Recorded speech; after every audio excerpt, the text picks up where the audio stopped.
anybody seen Tomato? Hey, where's Tomato? I'm still asleep. I saw a big weedy garden man with a long beard. Tomato. How's the soil bacteria? The soil bacteria. Oh, soil bacteria, soil bacteria, soil bacteria. The sun's shining today. Wow. Can you feel all the little nematodes? You mean those little worms tickling my toes? Yeah. Oh, he's coming. Shh. Woo, see you on the hill, guys. Welcome to our journey through the incredible world of seeds, those tiny powerhouses of life that hold secrets to the future of your garden.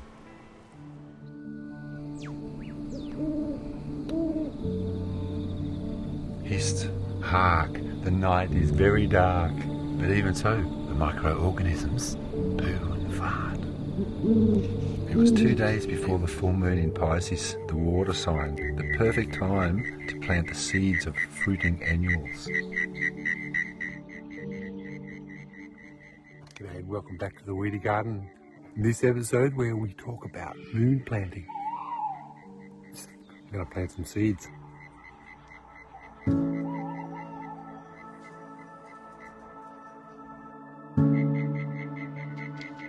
Planting by the moon is a simple method of planning your activities in the garden, like seed sowing and plant propagation especially, to take place at a certain preferred time of the lunar month. This is based on an age-old observation that the moon is somehow a regulator of growth processes on Earth.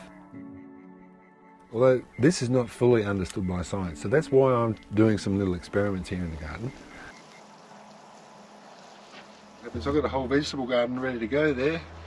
Good night, girls.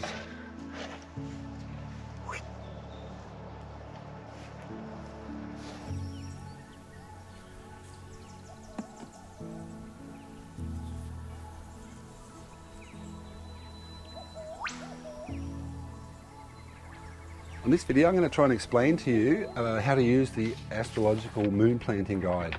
When I moved up to this area, the Northern Rivers area in New South Wales, Australia, I started my vegetable garden, and I heard about a fellow called Thomas Zimmer who made this moon planting guide. It's like the astrological calendar, so you can see the seasons, the full moon, the new moon, the waxing moon, the waning moon, all that. It's all put down, and also little symbols. And I'm going to show you how to read it and offer these ones, the new one from 2024, and let you know that they're on my website from now on. So the moon calendar is a very simple thing to follow. All it is following the moon cycles. And the week starts at the new moon. We have 4 stages of the moon. We have the new moon, which is in the sky, it's dark, it's black, you can't see the moon. That's the new moon. And as it goes towards the full moon, we call that the waxing moon. And when it's from the full moon going to the new moon again, it's called the waning moon. And both of those stages are divided into 2. So the new moon going to the waxing moon, and we've got the half moon, then we have the full moon, then the waning moon, we've got the half moon, and the new moon, okay? 1, 2, 3, 4. In the garden calendar, we want to start off the week with the new moon. So we start with the new moon, and we plant things like the leafy vegetables, the things we eat the leaves of, like spinach and lettuce. We want to plant those on the first week of the moon. I'll explain in a second why. The second week is the best time to plant your fruiting annuals, things like your tomatoes, your capsicums, zucchinis, anything that you're going to eat the fruit from. And then the third week, which is the half moon to the waning moon, you want to put in your root vegetables, carrots, onions, potatoes, things like that. And then the fourth week, it's the least fertile week of the month, so that's the time where you can turn your compost and do some weeding, make your fertilizers and stuff like that. So there are the 4 weeks that the lunar month is divided up into, and this calendar explains, actually, it's got little marks on it. Look, see down here, it'll give you little coloured boxes, and that is there's 3 different categories: the leafy greens, the fruiting plants, and the root plants. Right? They've got little colours on them, and that coincides along here with the best time to plant. So you can see we're coming into the moon, full moon, new moon, full moon, new moon, and so on. And then Thomas has marked on the map precisely a period, a little window, when it's the best time to plant those 3 specific crops. And the little window during that week is important. It's a bit hard to explain, but I'll try and explain like I can. You think about the earth, and that's going around the sun. So you got your winter and your summer and your winter and your summer, and that's that cycle around the sun.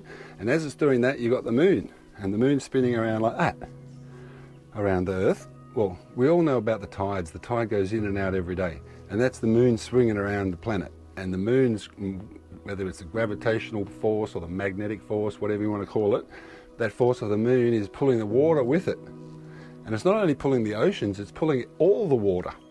And that means all the water inside of us, all the water inside the plants and animals, in the ground, in the rivers and everywhere. And as that moon swings around the earth, imagine that body of water that's going, it's going like this.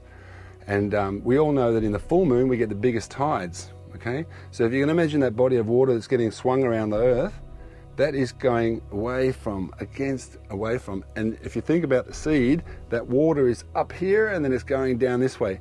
So in that sense, there's a specific time in every week where it's called the water sign, or the most fertile sign. And that is when that water's being pulled. And apparently there's more water in the soil, your seeds will be able to absorb more moisture. So Thomas also marks on this calendar the fertile signs, or the water signs, on every week.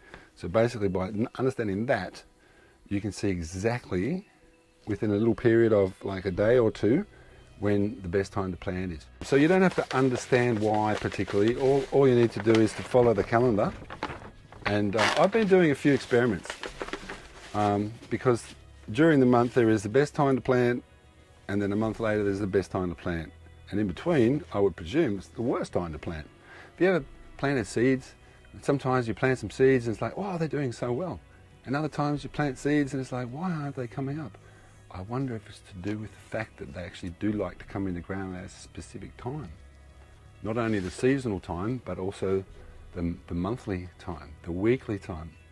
So I've been doing these experiments where I put some seeds in the ground at the recommended best time, okay, and they all came up. Every seed germinated, pretty much every seed germinated. And then 2 weeks later, I put the same seeds in the ground, and well, there's 2 that haven't germinated out of 8.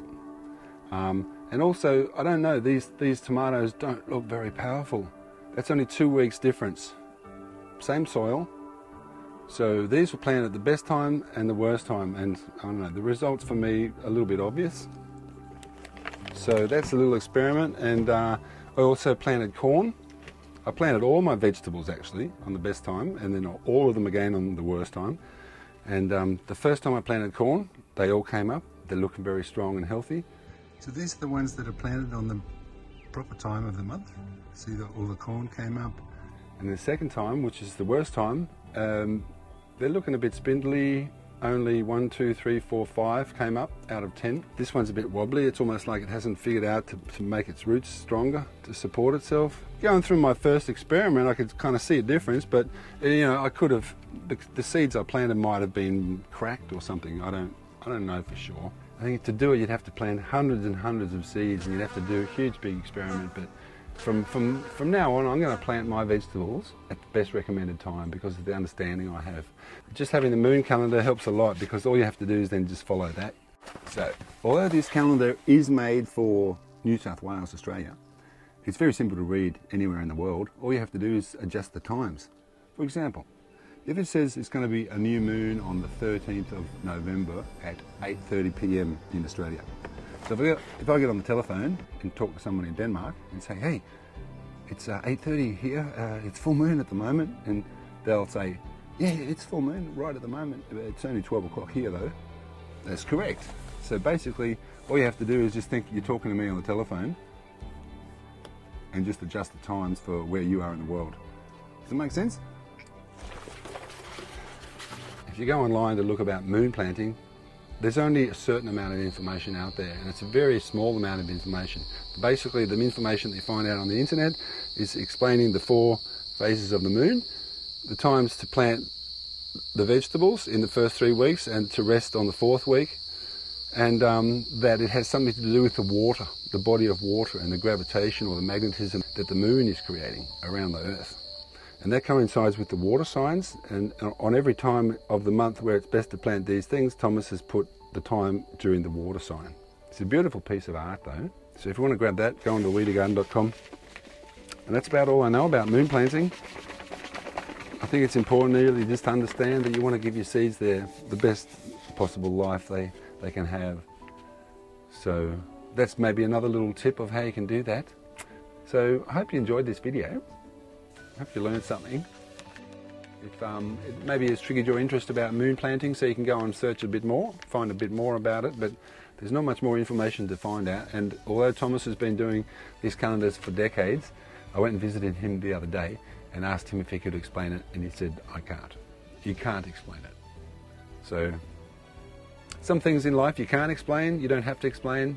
The fact that they work and they've been doing them for thousands of years, that's enough for me. So hope you learned something from this video. Hope you enjoyed it. Alrighty, beautiful little happy healthy seeds. Have a nice day, and I'll catch you later. And remember to enjoy your lives, okay? It's important. Have a nice day, and I'll catch you later. Okay, time to water.